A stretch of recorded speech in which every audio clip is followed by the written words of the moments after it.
I'm Christian Lamichka, and today I present you Mustang Creek. So, country music has many new fans in Europe who might be hearing about you for the first time. So how would you describe yourself and the music you play to someone who's never seen or heard you before?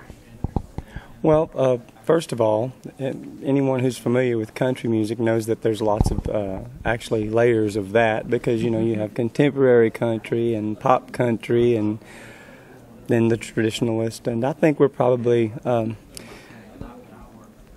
of a mixture of that. We have really traditional roots. Our father was a fiddle player for Little Jimmy Dickens and Mel Street and Mark Chestnut, and we like the traditional sound, but we also know that to get airplay for radio, we need to kind of be able to extend that a little bit, to have some kind of up-tempo stuff. So it's a mixture of stuff on our album. We've got some traditional, we've got some up-tempo stuff, and some stuff that people can, feel good songs like the single "Don't Make Me Have to Come in There." So it's a combination of things for us, and we enjoy music. Both of us enjoy different types of music, so we kind of incorporate that into our sound. So, what did you do before you got into the music business? Well, I was a hairstylist and a makeup artist. And you? And I was a English teacher for high school and middle school, and also an assistant principal.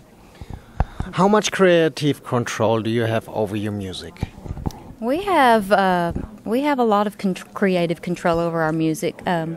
We work with Jerry Cupid, which is a great songwriter and great producer, and he works with us. He doesn't say, you're going to do this, you're going to do that. He really works to get things that fit us, that we're comfortable with, and that he thinks is a good mix for us. So I'd say we have a good amount of control. He always asks us what we think about something, and if we're comfortable doing it. And he, before we make a decision, we try it. Make sure it fits our style and our range. And there's a thing that we like to call the pocket. If you're in that pocket. So, do you have any interesting stories about how fans have been affected by your music? Well, a couple of years ago, we did get to play at the Riverfront stage at the CMA Fest, and we thought, well, we were told we only had a certain amount of time, and I think we did a song. We did our recent single. And it was really funny because when we got through, we actually had to come out and do the song again. So, and it was nice because we saw everybody singing along with it. And of course, it was a catchy tune, and it was up tempo. It was fun, and good summertime song. But it made us feel like, okay, this is good. People are responding, and then to have the recognition for that, and also have the radio play that we got on it. It was nice. So what was your break that got you into the music business? Well, we grew up singing together and around the music business because of our dad, Emmett Brinkley, which Brad mentioned, fiddle player for Little Jimmy Dickens and Mel Street. And so we got a lot of opportunities as little kids to get on stage, and a big stage, Gilley's in Pasadena, Texas. He was in the house band there, so we got to get on stage and do that, and we just kind of always knew that we were going to do that, and we're getting to live our dreams. So what's unique about you that differentiates you from other artists? Well, for us, and this has always been the case, even back home when we had our local band before we came to Tennessee and started, I guess, going big time or whatever you want to call it. Even then we were fortunate in the way that we would present our music to people, because I could do all of the leads for the male artist. She could do all the lead for the female artists, and then we could do a whole hour of duets together. So we had an edge on every band in the area because we could pretty much cover three things. And I think, being a true duet, which a lot of people don't distinguish between that. Well, Brooks and Dunn is a duet. Well, yeah, they're a duet, but Ronnie sings all the lead. Kix does all of the harmony. They hardly ever switch off. And we're more like a true duet, with like your Kenny Rogers and Dolly Parton, or Conway and Loretta, or George Jones and Tammy Wynette. It's a true duet. Whenever we sing a song on our album, you'll hear me sing a verse or a chorus, and you'll hear Shelley sing a verse and a chorus, and then we come together on the choruses or the bridge. So it's a true duet. We both sing lead, we both sing harmony, and it's back and forth thing, and I don't think there's many artists out there that do that anymore, unless they're solo artists that come together for a special duet project. You know, that happens every now and then, with Vince Gill and Reba McEntire and many others. Of course, Willie Nelson's done duets with everybody, but you know, yeah. So you know, we're a true duet, and I think that differentiates us. If people come to hear us, they're going to hear that, and they'll also hear us. You know, on our album, each one of us does a song solo, and with the other one backing up, but. And that makes us more flexible as far as what we can do, especially in live shows. And I think that's the key, is the live shows.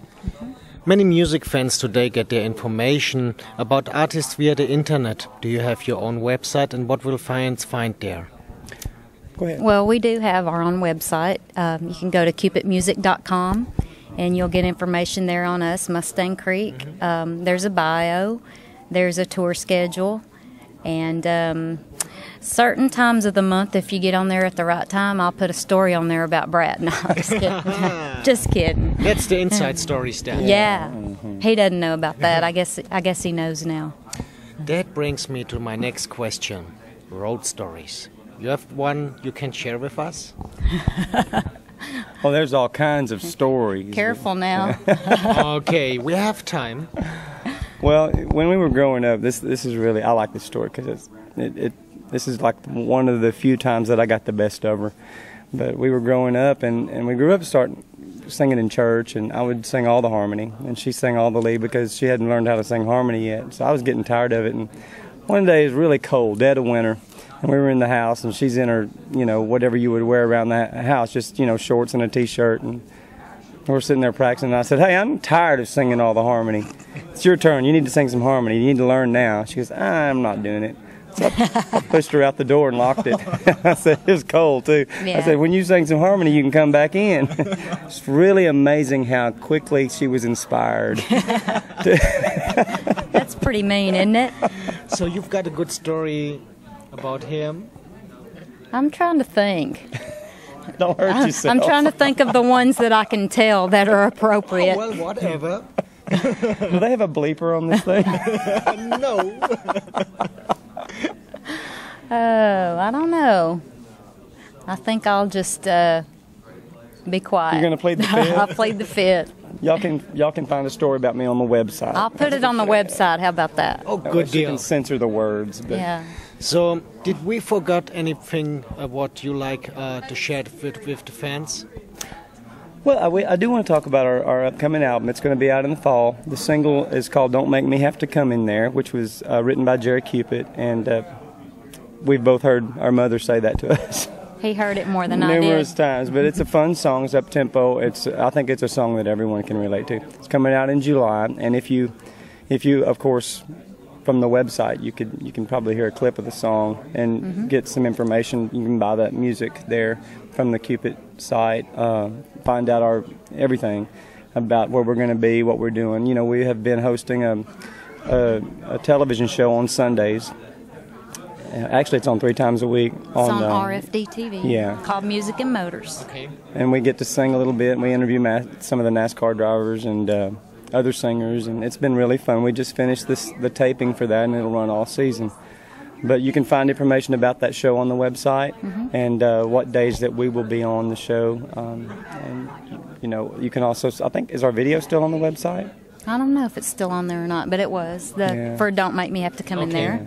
People can see parts of the video. So just about anything and everything. If you can't get to one of our shows, anything and everything you could get except for a live, you know, performance, you can get from that website. It's a great tool. It's a great place for fans to find out what they want to know. Well, also on the RFD TV show, Music and Motors, we do some live performances on that too. Yeah. So for the people that can't come out to the shows, they can get a little taste of us live on that show. And it ranges from everything from full production to just us two and a guitar, which is a lot of people like that intimate, the setting with just the guitar. So we do a lot of that on there. And there's a gospel segment. So thanks for the interview. Thank you.